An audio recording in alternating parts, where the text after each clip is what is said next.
In this screencast, I'd like to show you how to use Google Forms to save you time and keep you organized by using it as a rubric for grading projects. Just recently I assigned my students a video editing project using WeVideo, a Google app that's free. And you can see only one student has finished this. So I've already tried it with this student, and I think this will be a good time saver. So first I'd like to show you my initial rubric on the assignment page. So this is what all students have access to on Google Classroom. You can see each of my requirements for this video project are right here. And that the total is 60 points. And what I'm going to use Google Forms to do is to give me a spot to enter in all these grades, but also to automatically calculate, so I don't have to add up each student's grade individually. Google Forms will also give me the ability to comment on student work and easily return that to them. So to create a Google Form, on your Google Drive, you click on New, and then go down to the More. There'll be a drop down, and click on Forms. Now I already have my Google form created, and here you can see my sample rubric.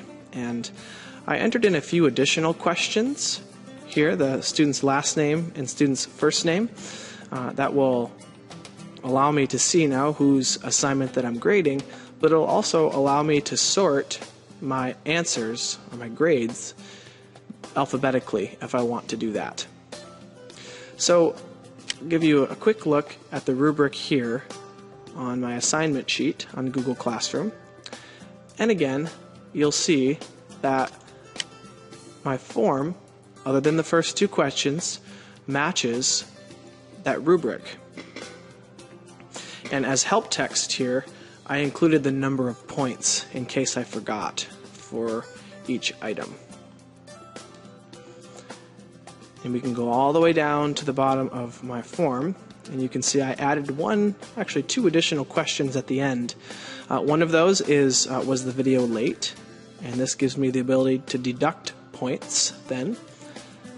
And then also my last form question is giving me the ability to comment. I could have included a comment question in between each. It might say comment on the previous grade.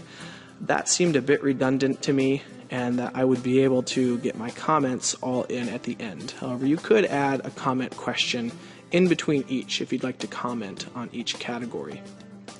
So I'm just going to go through and I'm going to fill out a grade for a sample student.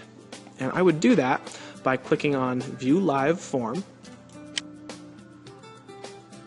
And I'm going to enter in a student's name.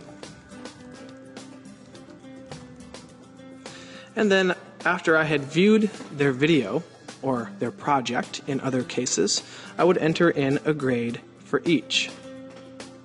So I'll just fill in some sample grades here.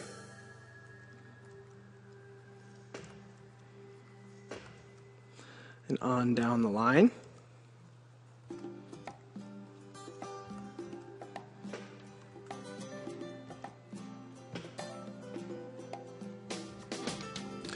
And then I'm going to put a 0 in here because depending on how you set your spreadsheet up in the next step, you would either put 0 or a number, a positive number, or a negative number. It depends on how you set it up, and I'll show you that in a moment.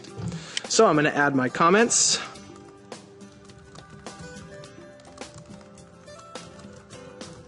I would probably get more specific with an actual assignment. But once I've filled in all of these fields, I'm going to click Submit. And all of my submissions will be filtered into a spreadsheet. And I get to that spreadsheet by going back to my rubric, which is on Google Forms, and clicking on View Responses.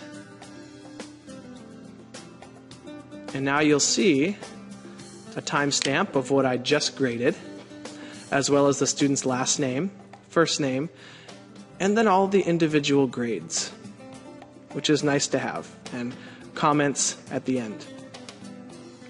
Now, to make this even a little bit easier on myself yet, as I mentioned earlier, I would like this spreadsheet to calculate the grade of the assignment for me. I don't want to pull out my calculator or really take the time to add in my head. So I'm going to add an additional column called total, and then I'm going to enter in a formula here. So any formula on forms, just like Excel, starts with equals. And there are some shortcuts here, but we'll just do it the long way for now. I'm going to click on each of the columns that I would like Google Forms to add up.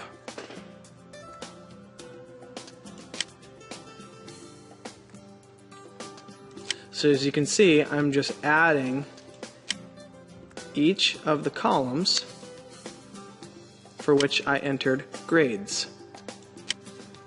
And again, there is a shortcut here, but we'll just do it the long way this time. So it's adding up the grade for sample student. I'm going to add all of the grades except this last one. I've decided that I'm going to enter in a positive point total. So it's 10 points late for each day. So if this was 2 days late, I would enter in a 20 here. So I'm going to subtract this last column. And I'm going to press enter. So as you can see, this has calculated a grade of 52 out of 60. Now on Google Classroom, I would easily be able to type in this grade for the student, and what I would probably do is I would take these comments and copy them and then paste them into the comment area for that project or assignment on Google Classroom. And this gives me an easy way of keeping track of my grades for each student and for each of the individual categories, and my comments about their video. Now, what I've seen some teachers do is they will print out this spreadsheet and they will cut a strip for each student, and you would then have to inform them about what each of the columns refer to. So, hopefully that's helpful and is time-saving and useful for you as you grade student work.